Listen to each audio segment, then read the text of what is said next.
Folks, Fernando doing our video for the Modern Survivalist. First of all, shout out to the guys over at ReadyMan. Fantastic YouTube channel. I did an interview with them yesterday. Jeff, Jason, just great people, very knowledgeable, very nice guys as well, which is always cool. And yeah, we had a great time. We were actually talking a lot just before we went live, and then at the beginning of the interview, Skype crashed, unfortunately. Then we got back on the phone. But as always, when you're having a good time and talking with like-minded folks, time just flies. And we definitely should do it again, maybe in a few weeks or whenever they see it fits. But there were a few things that stayed in my mind, you know, some of the things we were talking about. And you know, I was just thinking about this today in terms of, especially regarding the fantasy of what people think a disaster should be like and what actually is, you know, and it's what ends up happening in many places, you know, what ended up happening in Argentina back in the day when I was there, but also what happens in other parts of the world where things get complicated, especially when you have these social political crises, you know, because it was Argentina back in the day. Then you have Venezuela as a good example right now. Venezuela would be more of an extreme case because it's like more of a old school traditional communist dictatorship thing. Argentina never got to that point, but you see it in different places in different degrees. I guess that would be a good way to put it. Greece, for example, a few years ago, Greece saw a little bit of that. We were talking yesterday with the guys about what's happening in France as well with the rioting and civil unrest. In that particular case, I don't think it's Greece would be a better example of, you know, real. The guys over in France are protesting over a tax on the fuel thing. You know, it's not on the same level. Greece was more serious economically speaking, true unemployment being very high and banks having problems as well. And many of the things that happened in Greece, and even back several years ago before that, they are somewhat similar to what Argentina went through with the high unemployment and people really struggling, a lot of poverty in general. Today, the numbers in Greece are doing much better, but you see these similarities. And then we were talking also yesterday, again, just go and watch the interview, it went very well. And we're talking about South Africa in terms of what people there do and how they deal with what is basically a government working against them. And when I was in Argentina, I met with people from South Africa that were leaving the country. And here we go into the topic of, you know, living in the city, living in the country, living in an isolated place, living far away from everything because that's supposed to be safe. And is it really that the case? And it's not a conclusion of mine. It's what I've seen and what I've seen happen in other places. And South Africa for me has always been, I can tell you that in Argentina, yes, I have seen just that happen. People that were in their farms, living in the country, basically speaking, you know, well away from the city limits. And yeah, because of that position, because of being isolated and on their own, if they got hit, which was quite possible and happened with a certain amount of frequency, it got ugly very fast because these guys are assuming you have money stashed, especially because of the economic situation where you don't trust banks anymore. Remember, banks froze people's accounts, so people keep cash, a lot of cash in their homes, especially if there's, and here, you know, this is also linked to the loose lips sink ships thing. When the word got around that you sold a car, you sold a piece of land, you sold some property, you made maybe a big sale of some sort just after, you know, you sold your crops or whatever. When the word got around about that, or maybe one of your employees, or, you know, somehow someone knew that you had money in your house, then you were going to be getting hit. And if they got hold of you, it got very ugly. It got nasty because people were getting tortured brutally, in every possible way you could imagine, because the idea is, on one hand, you're trying to get them to surrender whatever money they've hidden somewhere. On the other hand, you have a segment of the population that's very angry and full of hate towards those that have what they don't have. But also, I would add that there's a degree of natural human depravity, what you would call the basic worst instincts that some people have, and in an environment where they feel that they can get away with it, they run with that, and you see the worst that people have to offer. That's why you end up having a certain mentality, a certain attitude towards defending yourself and your family, where you really don't have this debate of, could I possibly take a human life? Yeah, absolutely, you would kill that son of a bitch without blinking, because you've seen it happen to your neighbor, you've seen it happen to a friend, and you know you could be next, and that question is no longer exists in your mind. The only question that exists is, how can I effectively make this person disappear from my life, and that's when you get on with more dedicated self-defense training and such. But going back to this idea of being isolated and being a good idea, in South Africa, it was definitely not the case. It was just like in Argentina. People that were in an isolated farm, they got targeted, and there is this fascination in our prepper survival community, whatever you like to call it. There's a fascination with things going wrong. There's a fascination with this. There's a fascination with firearms, with using them. It sucks when you end up having to use this, because it means that you failed in a few other areas. So you can read about very cool guys shooting it out with bandidos in South Africa or Mexico or whatever. It's so much better when you don't have to do that.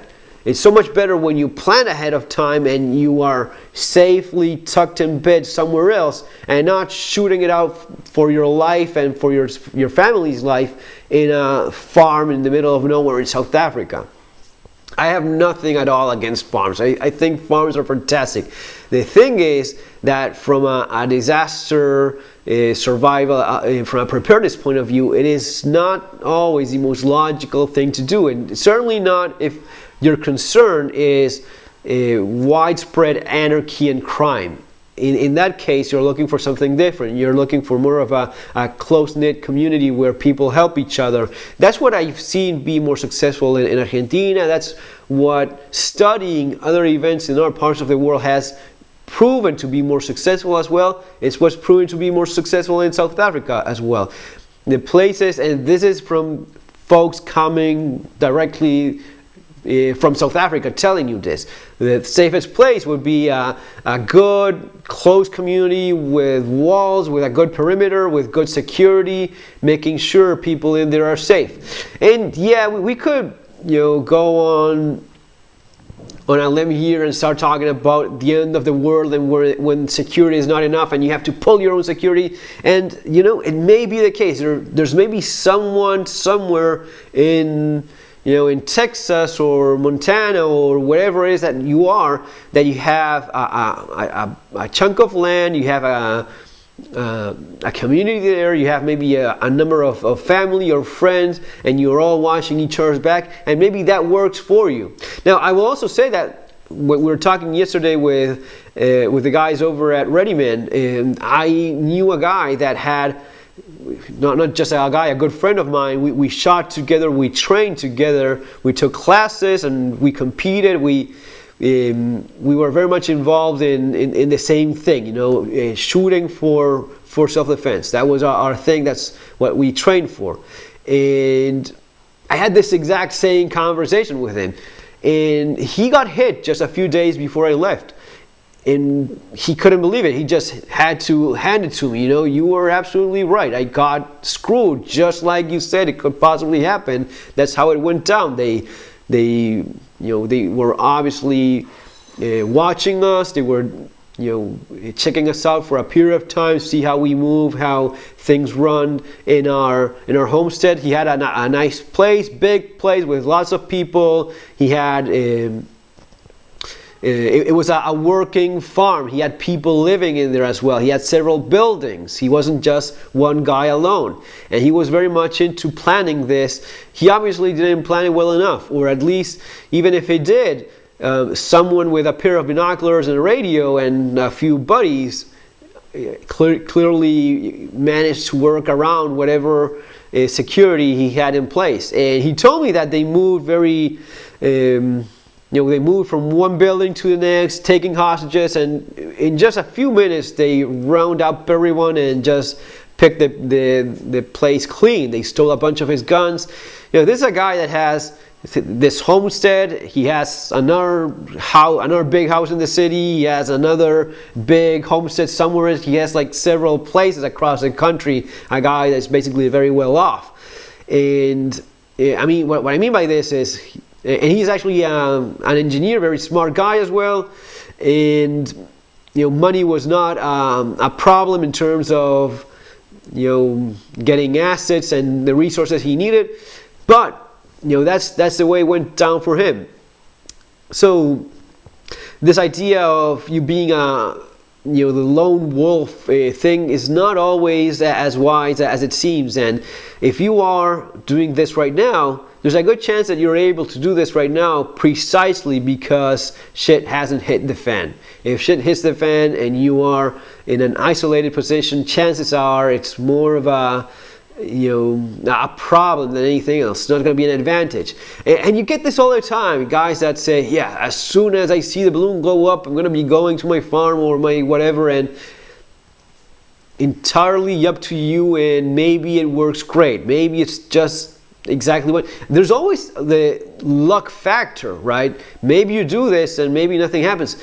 I actually have a hard time thinking of someone that I know of in Argentina that wasn't at least hit once or twice. I can honestly not think of a single person that had a farm or a somewhat isolated homestead, or even people living in the town or in the city or in the suburbs that had anything less than top level, not only security but also security habits, which for me that's what I had.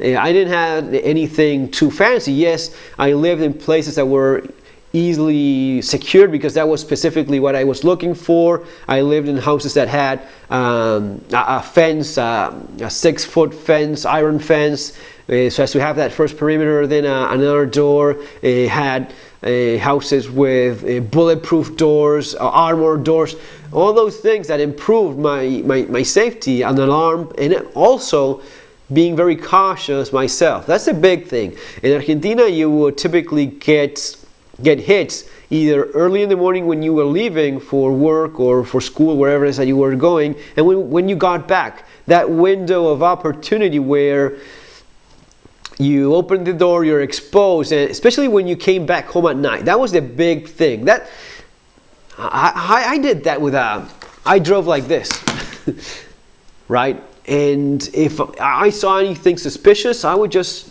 go around it again. And people in Argentina live just like that. I know guys that live like that. There's a bunch of our folks that don't do any of it. I'm absolutely certain. I know people like that that have that mentality of, okay, if it's my turn, so be it. They have that resignation thing. But there's lots of folks like myself that were, with a radar up, especially at that moment, and ready for that if things got ugly. If you saw, maybe it was nothing, but whenever you saw anything suspicious, you just went around the block and avoided that. You just didn't open your door if you saw anything suspicious, and even when getting out, you were ready for it as best as you could. And that's how you, at least that's how I lived over there for many years, and that's how people still live today, and that's how Many of them end up defending their lives and succeeding, winning, especially if they had the training and they had the mentality, the mindset to overcome it. And other people don't. Other people just get, as they say, it's their turn. It's whatever luck had planned for them. So yeah, I don't want to make this video too long, but just a few thoughts of what stayed in my mind after that. Also talking about the debate about, you know, handguns and rifles and such. And again, we talked about this in the interview as well. The thing is, you cannot have your rifle with you at all times. You can have your handgun, and in a kind of place like that, the handgun, and this is one of the differences I see. Maybe this is useful, maybe not, but one of the differences I see with the prepper survival community in America is that it's very Americanized. By this I mean there's a chunk of influence by the market, by the gun market, and the gun industry, of selling you this, selling you that, selling you this perfect EDC gun, this perfect CCW gun, because it's so compact, it's so handy. You end up needing this. When things get very tough, you need the full capacity. You need your 17 or your Glock 19, no smaller than that, because when things are very tough for real, it's not going to be just one gun, one guy. It's going to be several.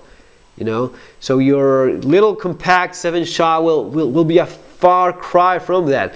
You know, your revolver, maybe just 6 rounds. Really, I wouldn't want to have that in a situation like that. By that I mean, I wouldn't want to have a 6-shot revolver as my carry gun in Argentina, in Venezuela, in South Africa, in most of Latin America, in Mexico, or any other crappy place where chances are that if you get hit, it's going to be, you know, Rambo is going to be having nothing on you, because you will have to go you against 3, 4, 5 guys, and you can actually win.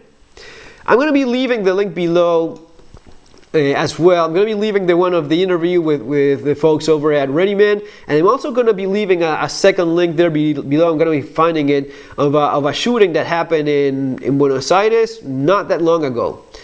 And when I saw that, you know, you won't believe this, but I recognized not the guy, but what he did. And sure enough, the guy had received the same instruction, the same training, had trained under the same instructor I did in Argentina.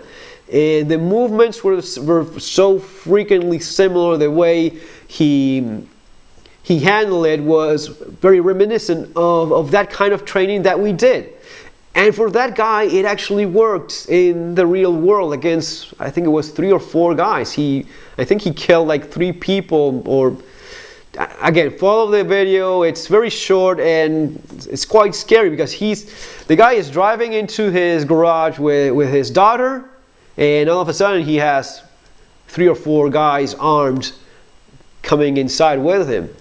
And they have him at gunpoint, but he makes that decision. I mean, he's not screwing around, and neither were most of us. When you had that mentality, you had a level of resignation that I'm not going to be, you know, putting my hands up and letting them tie me up and have their way with my entire family any way they see fit, because we know that does not end up well. And by this I mean, it doesn't end up well for you or for your loved ones. You end up wishing to go back in time to have done something about that. It's not about being a badass. It's not about being cool, being whatever. It's about having like a Buddhist kind of like yeah, it's very, you know, philosophical at a point, but you end up having this resignation of, I'm already dead, I don't give a crap, I'm just going to be making sure I kill as many of them as I can before we're done. And chances are I'm going to be killing enough of them so that they leave. And at least I'm going to be getting shot, but my family's going to be okay. That's what you already came to peace with in your own mind. So when this happens, you react like that guy did, you know.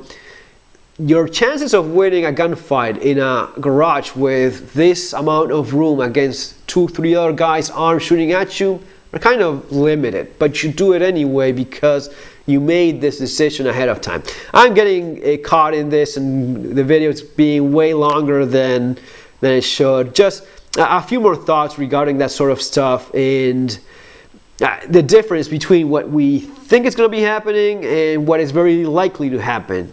Argentina was just one example, but you have other countries as well where it resonates, where it's the same pattern, the same thing, the same level of, again, getting philosophical, and don't want to make this video too long, but human nature, cultures may be different, different things, but the human essence, the basic animal that you are, both for good and for bad, is quite similar when you see these events, when you see countries go to hell and the worst people have to show for themselves resurfaces. And that's why the tactics, and here we're talking about urban survival for the average folks. This is no military stuff. This isn't about military tactics. This is about home defense tactics. This is about dad tactics. Dad with his 5-year-old in the next seat right next to you. So yeah, you're not going to be wanting your 5-6 shot. You're going to be wanting a bunch of bullets to put them downrange and do your best in that moment, Guys, it's going to be all for now. Remember to subscribe to the channel. Check those 2 links below. See you on our next video. Have a great day.